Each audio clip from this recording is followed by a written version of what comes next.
نماز کے اوقات امام مقرر کرے یا مسجد کمیٹی؟ اوقات نماز کی تعیین امام کا حق ہے یا مسجد کمیٹی کا؟ نیز امام کے اوقات متعین کرنے کا کیا اصول ہے؟ ہشام صاحب انڈیا سے۔ نیز نماز کے اوقات متعین کرنے کا کیا اصول ہے؟ دیکھیں، انتظامی چیزیں ساری مسجد کمیٹی کے حوالے ہوتی ہیں۔ اگر مسجد میں کوئی مینجمنٹ ہے، انتظامیہ ہے، تو نمازوں کے اوقات کی تعیین انتظامیہ کی ذمہ داری ہے، وہ امام کی نہیں ہے، بلکہ امام بھی انہی اوقات کا پابند ہے جو مسجد کمیٹی جو ہے وہ جو نمازوں کے ٹائم متعین کر کے دے۔ اب مسجد کمیٹی ٹائم کیا متعین کرے گی؟ تو وہ اس میں یہ ہے کہ فجر کی نماز ذرا دیر سے ہو تاکہ لوگ جلد پہنچ سکیں، سب کے سب جماعت میں آ سکیں۔ یعنی اتنا ہونا چاہیے کہ سلام پھیرنے کے بعد کم سے کم 10 منٹ سورج طلوع ہونے میں باقی ہوں۔ یہ ایک معیار ہونا چاہیے فجر کی نماز میں۔ جب امام سلام پھیرے تو 10 منٹ کا، تاکہ کسی کی نماز نہ ہو تو اطمینان سے وہ وضو کر کے 2 سنت پڑھ کے 2 فرض پڑھ سکے۔ اور ظہر میں اصول یہ ہے کہ سردیوں میں جلدی ہو ظہر کی نماز، گرمیوں میں دیر سے ہو۔ عصر میں جو فقہ حنفی کے مطابق اس پہ بہت سارے دلائل ہیں، مثل ثانی پر، جب سورج کی تپش ذرا کم ہو جاتی ہے، اور اگر کوئی شافعی مسلک کو فالو کرتا ہے تو وہ اول وقت میں بھی پڑھ سکتے ہیں۔ تو اس میں جیسے ہی مثل ثانی کا ٹائم شروع ہوتا ہے، جس کو عصر حنفی کہا جاتا ہے، اس ٹائم پہ عصر کی نماز ہو۔ مغرب سورج غروب ہوتے ہی ہو جائے، اس میں اگر 1-2 منٹ کا وقفہ انتظامیہ دینا چاہے لوگوں کے پہنچنے میں آسانی کے لیے تو اس میں بھی کوئی حرج نہیں ہے۔ اور عشاء میں اصل وقت تو یہ ہے کہ وہ 1/3 رات تک ہو، لیکن چونکہ لوگوں پر یہ چیز بہت شاق گزرتی ہے تو اس لیے عشاء بھی اگر جلدی کرا لی جائے تو لوگوں کی آسانی کے لیے تو کوئی حرج نہیں ہے۔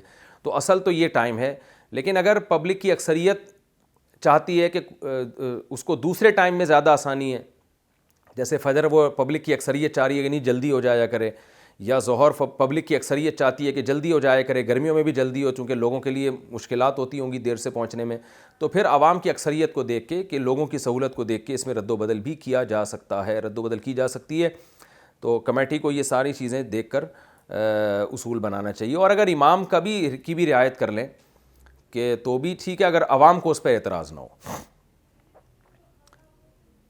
زکوٰۃ کے پیسوں کا بہترین مصرف کیا ہے؟ زکوٰۃ کے پیسے مدرسے میں دینا بہتر ہے یا کسی مستحق کو تلاش کر کے دینا بہتر ہے؟ محمد حمزہ یو پی سے۔ مستحق کو تلاش کر کے بھی دے سکتے ہیں، مدرسے کی انتظامیہ پہ 100% اطمینان اگر ہو کہ یہ زکوٰۃ کو زکوٰۃ ہی کی جگہ پہ استعمال کریں گے تو پھر بالکل دینا جائز ہے، بلکہ زیادہ ثواب ہے۔ مستحق کو بھی دے سکتے ہیں، تو یہ موقع کے لحاظ سے ہی کہا جا سکتا ہے اس وقت کہاں دینا ثواب ہے۔ تو مدرسے میں دینے میں بھی ڈبل ثواب ہے، کیونکہ دین کی اشاعت کا بھی موقع، آپ کو تبلیغ کا بھی موقع ملے گا اس میں، اور زکوٰۃ بھی ادا ہوگی، زکوٰۃ کی ادائیگی، غریب کی مدد اور دین کی اشاعت، یہ تینوں ثواب۔ مستحق کو دینے میں کیا ہے کہ اگر وہ رشتہ دار ہے تو اس میں بھی ثواب ہے کہ مستحق بھی ہے اور رشتہ دار صلہ رحمی کا بھی ثواب ملے گا، تو کہیں بھی دے سکتے ہیں۔ بہتر یہ ہے کہ کبھی ادھر دے دیں کبھی ادھر دے دیں، دونوں طرف دینا چاہیے۔ لیکن مدرسے میں اس بات کا بہت اہتمام ضروری ہے کہ پراپر شرعی مدرسہ ہو وہ۔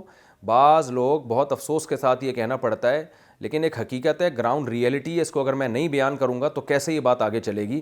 بعض لوگ کیا کرتے ہیں کہ پیسہ کمانے کا ذریعہ بنایا ہوا یتیم بچوں کو، انہوں نے 4 دیواری کھڑی کر دی، کچھ یتیم بچے لا کے ڈال دیے، ان کے نام پہ کروڑوں روپے نوٹ چھاپ رہے ہیں، وہ یتیم بچوں کو بھی کھلا رہے ہوتے ہیں اور ان کے نام پہ خود بھی توندے بھر رہے ہوتے ہیں اپنی بیٹھ کے۔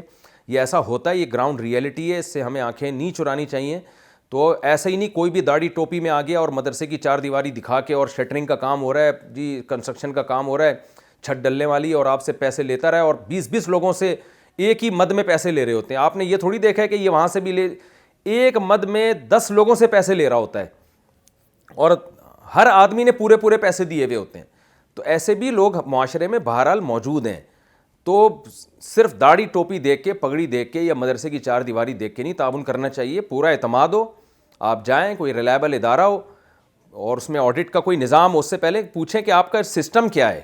جس مدرسے میں پیسوں کے خرچ کرنے کا کوئی سسٹم ہی نہیں ہے، تو میرا خیال ہے اس زمانے میں بہت احتیاط کرنی چاہیے اس سے تعاون کرنے میں۔ ان سے پوچھیں آپ کا آڈٹ کا سسٹم کیا ہے، آپ یعنی کون اس کی نگرانی کر رہا ہے، اور کرپشن اگر ہو تو پکڑنے کا سسٹم کیا ہے آپ کے پاس۔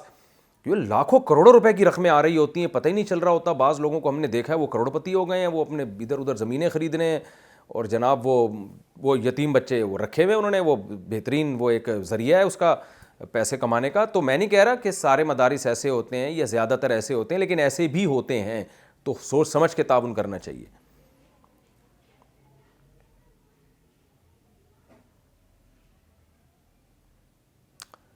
ٹیبل پر اور چمچ سے کھانا کھانا کیسا ہے؟ ٹیبل پر بیٹھ کر چمچ کے ساتھ کھانا کھانا کیسا ہے؟ خلیل احمد ایبٹ عباس سے جائز ہے، بہتر یہی ہے زمین پہ بیٹھ کے دسترخوان پہ کھانا کھائیں، ٹیبل پہ بھی جائز ہے۔ ریسٹورنٹ والوں کا مائکرو اوون میں کھانا گرم کر کے دینا، ریسٹورنٹ والے کوئی فاسٹ فوڈ تیار کر کے رکھ لیں اور کسٹمر کے آنے پر اوون میں گرم کر لیں تو کیا یہ دھوکہ ہے؟ دانیال کراچی سے۔